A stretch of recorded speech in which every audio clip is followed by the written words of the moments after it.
Hey guys, in this video I'd like to try to cover a question that was asked in the comments, and it is pretty much why are the orokin looking the way they look? What are my theories behind that? So they're definitely not aliens or something like that, because it's stated that they pretty much come from the origin system and we pretty much started on Earth and then expanded outwards.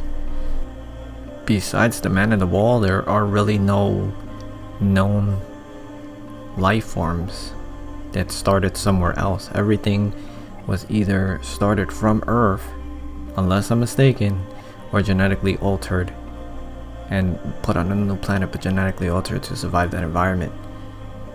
So I'm certain that aliens are definitely not even in the running for what they could possibly be. In truth, Warframe may not even have an answer to this. Maybe they just wanted it to look like that aesthetically and they don't even have an explanation for it. But I'm gonna give you my best theory as to what I think it should be, what it would have been, and what it likely would be, because of cause and effect, not because you want this but there's no sense as to how you got there.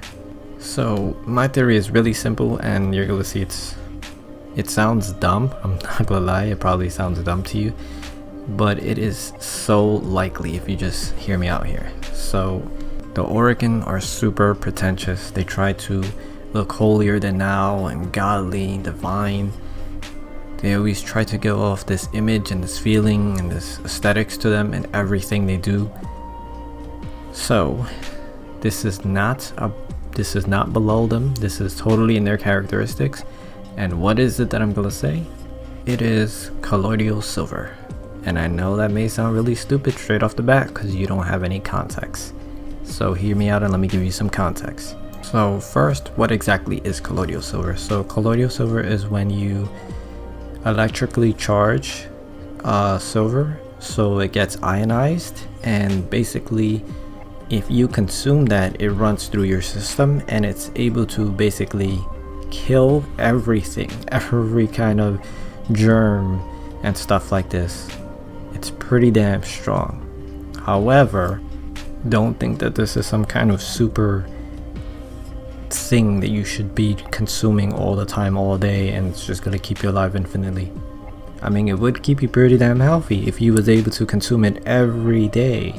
However, the moment you stop taking it, because if you keep taking it consistently, your body's then going to turn off its own immune system because it's relying on that to be its immune system. So then what happens is, if you stop taking it for a single day, you're gonna get like filled with mucus and instantly sick because you don't have an immune system anymore. It's off. And you've never seen orokin sick or heard about an orokin sick, but it is totally within their power, because they're so rich and stuff like that, to have infinite amounts of colloidal silver indefinitely for however long amount of time they live. They'll never run out of it. It's completely within their reach.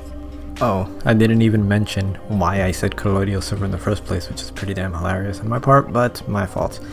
So people that don't really know what this does and they just hear it from someone else, you probably got the impression that it turns you blue, like the hue of your skin. Yes and no. Okay, so I've used colloidal silver before because I can't afford to go buy antibiotics every 5 seconds for everything that may go wrong in my body or in my dog's body or something like that. So yeah, I'm gonna resort to some lesser expensive means of getting the help I need, right? But colloidal silver does not turn you blue, because I've drinking it many times. Like if I get a sore throat, I'll take it and my throat will be cleared up.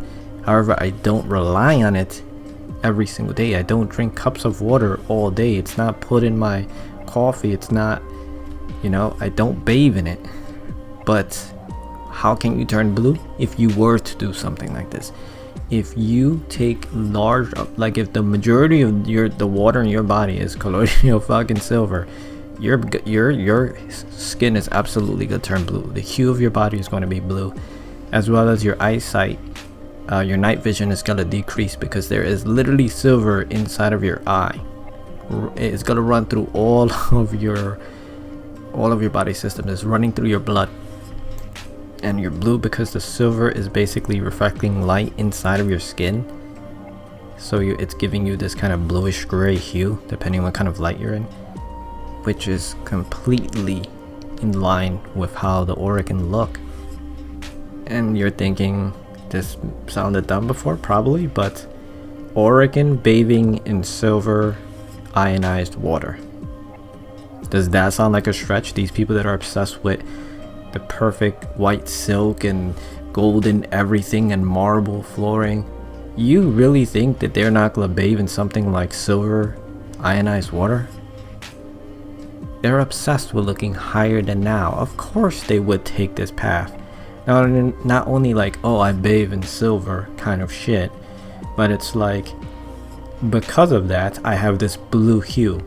And even if the people know, like, oh, but if you stop taking it, you're just gonna get sick. But they're like, yeah, but I'm so rich, I'm never gonna stop taking it because I'm never gonna run out of it because I'm never gonna be poor like you. It is the most pretentious thing, the pretentious statement that you could make from my point of view. And they make it. Why wouldn't they? It's totally within their characteristics to do so.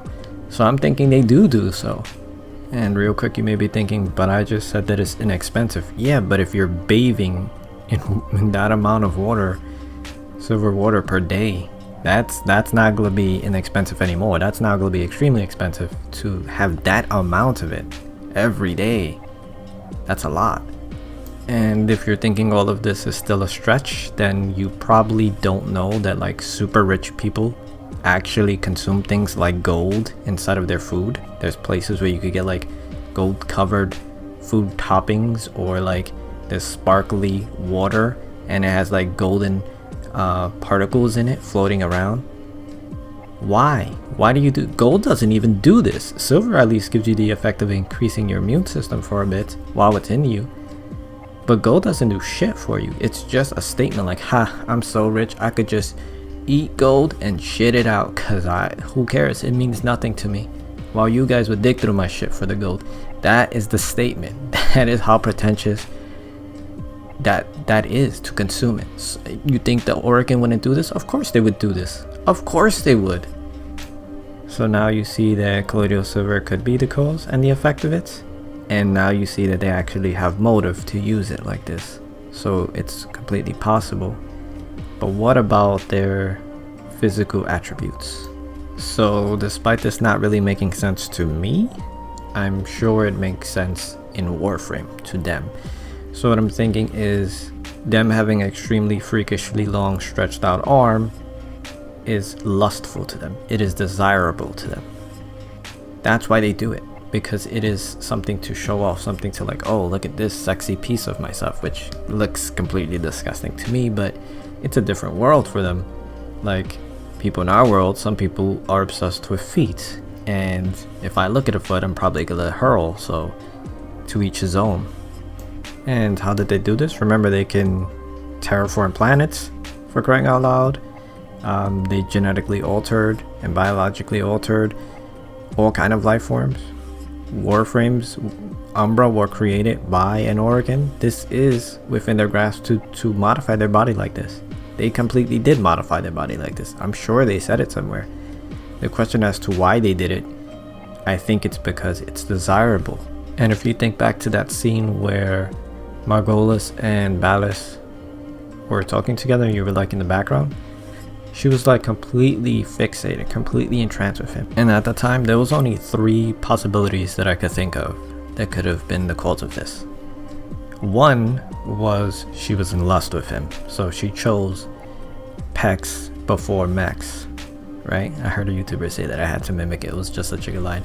I don't remember who. But anyway, second possibility would have been that there is some kind of protocol, so that when her specific sentient self is confronted with an orokin, she has to obey and follow orders.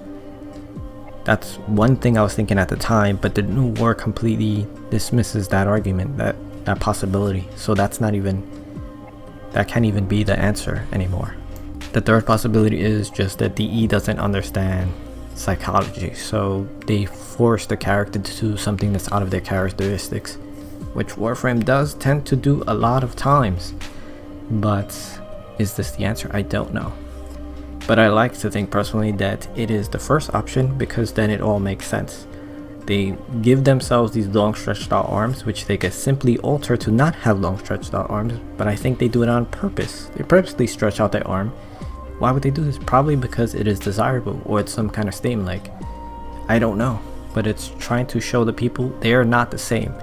I'm of blue blood, I am a god, I am above you, I'm rich, I bathe in silver, bitch, and you guys live in filth. Anyway, this is what I've thought since I first saw Orokin walk on the scene, and ever since that day I've not had a better conclusion. This seems to be the answer to me. I can't possibly imagine any other explanation as to why they look like this. But what are your guys' thoughts on the matter? Because I'm always curious to see what other people are thinking. Anyway, if you guys have any more questions, I'd love to hear any questions you got, because it'll give me something new to think about, something new to answer, a new video to make. Anyway, thanks for watching guys, and see you guys next time.